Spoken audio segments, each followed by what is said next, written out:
법칙 1. 비이성적 행동의 법칙. 부제. 나를 지배하는 감정을 극복한다. 이성이란 이런 감정의 영향을 상쇄할 수 있는 능력이다. 무의식적인 반응을 하는 게 아니라 생각을 하고 내 느낌이 아니라 현실의 마음을 열게 하는 능력이다. 그러나 이성은 저절로 발휘되지 않는다. 이성은 개발이 필요하다. 그 과정에서 우리는 우리가 가진 가장 큰 잠재력을 깨달을 수 있다. 페리클레스 이야기가 이어지고 나서 만약 그들이 그토록 이성적이라면 그들이 내놓는 정책은 왜 이토록 지리멸렬하고 혼란만 가중시킨단 말인가? 왜 아테네는 이토록 엉망진창이고 민주주의가 이토록 위태롭단 말인가? 왜 부패가 만연하고 늘 격변의 연속이란 말인가? 답은 명확했다. 아테네인들은 전혀 이성적이지 않았다. 아테네인들은 이기적이고 영악하다. 그들은 권력이나 사람들의 관심, 돈과 같은 것을 바라는 저급한 감정을 바탕으로 의사결정을 내린다. 그들은 이런 목적을 위해서라면 아주 전략적이고 영리해질 수도 있지만 그들의 술수는 지속될 수 없고 민주주의 전반에도 도움이 되지 않는다. 페리클레스가 이해한 바에 따르면 인간은 무언가를 숭배해야만 했다. 우리는 주의력을 집중할 수 있는 다른 그 무엇보다 높게 평가하는 무언가가 필요했다. 대부분의 사람에게 그것은 자신의 자존심이었고 가족이나 부족, 신 혹은 국가인 사람도 일부 있었다. 그리고 페리클레스에게 그 무언가는 고대 그리스어로 누스, 즉 지성이었다. 누스는 우주를 관통하는 힘으로써 의미와 질서를 창조했다. 인간의 마음은 당연히 이 질서에 끌리도록 되어 있다. 인간의 지능이 곧 누스에서 나오기 때문이다. 페리클레스가 숭배하는 지성이 현현된 모습, 그게 바로 아테나 여신이었다. 영웅들이 어려움에 처하면 아테나의 목소리가 들렸다. 아테나는 영웅에게 평정심을 불러넣고 승리와 성공에 필요한 완벽한 아이디어를 떠올리게 했으며 그 아이디어를 실현할 수 있는 에너지를 주었다. 아테네가 찾아온다는 것은 영웅에게 가장 큰 축복이었고 아테나의 정신은 위대한 장군이나 최고의 예술가, 발명가, 사업가들을 인도해 주었다. 아테나의 영향 아래에 있을 때 사람들은 가장 또렷이 세상을 볼 수 있었고 그 순간 취해야 할 딱 맞는 행동을 떠올릴 수 있었다. 페리클레스는 자신의 모든 정치적 의사결정을 하나의 기준 위에 세우기로 마음먹었다. 그 하나란 바로 아테네를 위해 더 이로운 것이었다. 그의 목표는 시민들이 민주주의를 진정으로 사랑하고 아테네식이 갖는 우월성을 믿게 만들어 그들을 단결시키는 것이었다. 이렇게 기준을 정해두자 그는 자존심이라는 함정에 빠지지 않을 수 있었다. 또한 절로 중하층민의 참여를 증진하고 그들의 권력을 키우는 데 매진하게 되었다. 물론 이 전략은 페리클레스 자신에게는 오히려 불이익이 되기 쉬웠다. 그러나 그는 개인적 영달이 줄어들더라도 전쟁을 가급적 줄여야만 한다고 결심했다. 이성은 인간이 태어날 때부터 갖고 있는 능력이 아니다. 이성은 훈련과 연습을 통해 습득하는 능력이다. 아테나의 목소리란 지금 이 순간 당신 안에 존재하는 더 고차원적인 어떤 능력을 나타내는 말에 다름 아니다. 차분하고 집중된 순간에 느껴보았을 어떤 잠재력, 오랜 심사숙고 끝에 떠오른 완벽한 아이디어 같은 것이다. 감정은 생각을 협소하게 만들기 때문에 우리는 권력이나 관심 같은 즉각적 욕망을 해소할 한두 가지 아이디어에 골몰하는 경향이 있다. 그렇게 낸 아이디어는 흔히 역풍을 불러온다. 그러나 차분한 정신을 갖게 된다면 얼마든지 폭넓은 해결책과 대안을 생각할 수 있다. 더 오래 심사숙고한 후에 행동할 테고 한 번 세운 전략도 재평가할 것이다. 인간 본성의 열쇠, 실패의 원인을 외부에서 찾지 않는다. 살다가 뭔가 잘못되면 우리는 자연히 원인을 찾는다. 내 계획이 왜 어그러졌고 내가 낸 아이디어가 왜 돌연 반대에 부딪혔는지 이유를 찾지 못한다면 몹시 괴롭고 고통이 가중될 것이다. 그런데 원인을 찾을 때 우리는 매번 같은 유형의 설명을 맴도는 경향이 있다. 애초에 우리가 길을 잘못 들게 되는, 그래서 잘못된 결정이나 오판을 저지르게 되는 원인은 따로 있다. 바로 우리의 뿌리 깊은 비이성적 성향이다.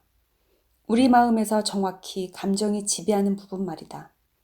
이 성향은 우리 눈에는 보이지 않는다. 말하자면 맹점 같은 것이랄까? 그 맹점을 적나라하게 보여준 사례가 2008년 금융위기 사태였다.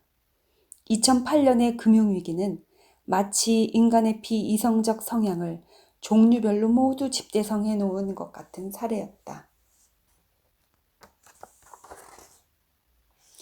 경제에 거품이 형성되는 이유는 사람들에게 감정적으로 크게 호소하기 때문이다.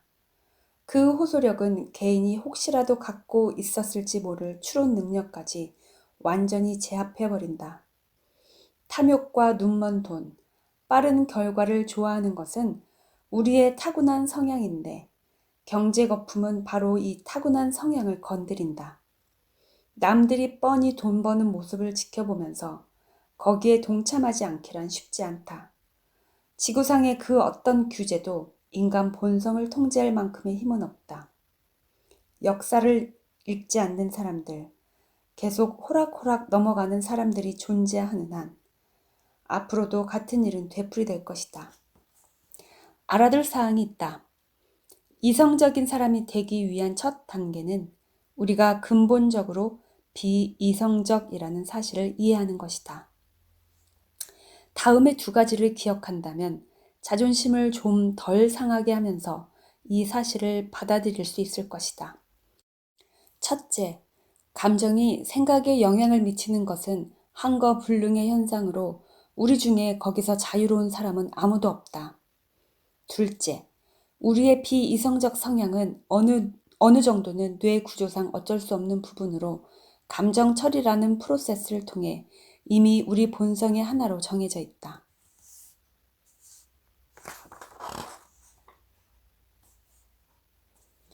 사회적 동물에게 아주 중요한 의미를 갖는 감정의 소통 기능은 곤란한 측면도 있다.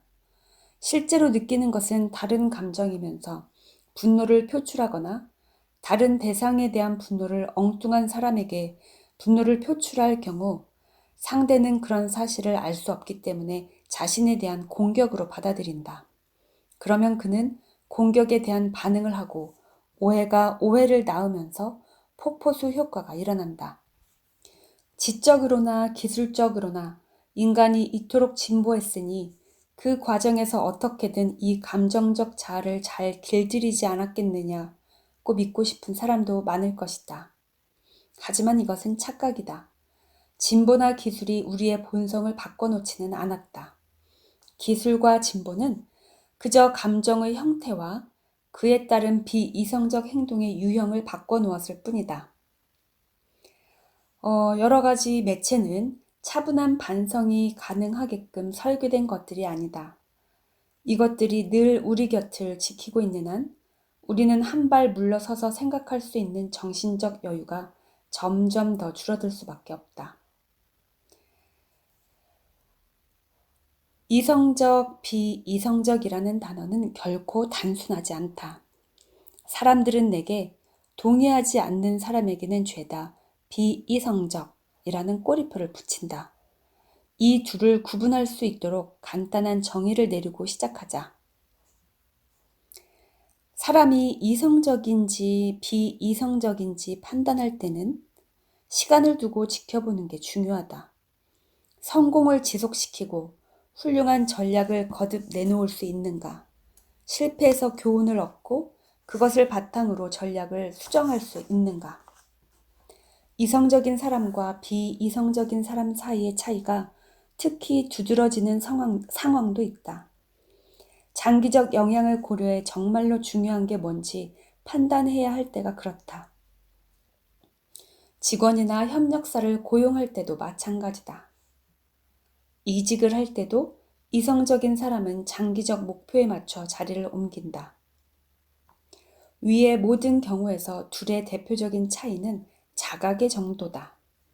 이성적인 사람은 자신의 비이성적 성향을 기꺼이 인정하기 때문에 경계를 늦추지 말아야 한다고 생각한다.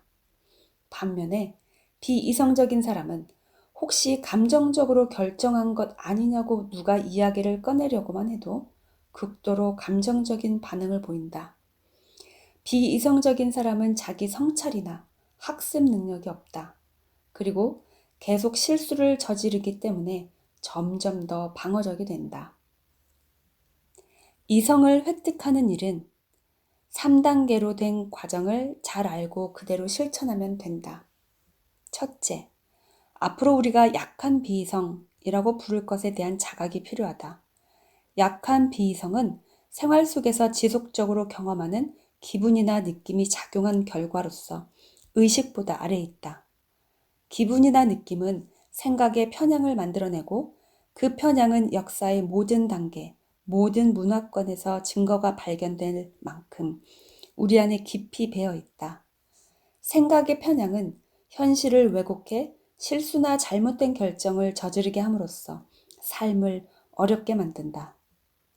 이들 편향을 알아두면 그 영향을 상쇄할 수 있다.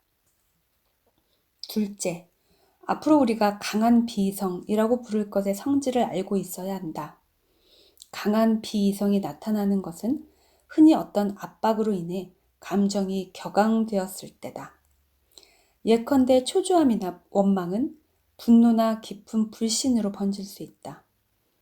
이런 무의식적 반응 상태에 빠졌을 때 사람들은 폭력을 휘두르고 광적으로 집착하고 걷잡을 수 없는 탐욕을 부리고 남을 자기 뜻대로 좌우하려 한다.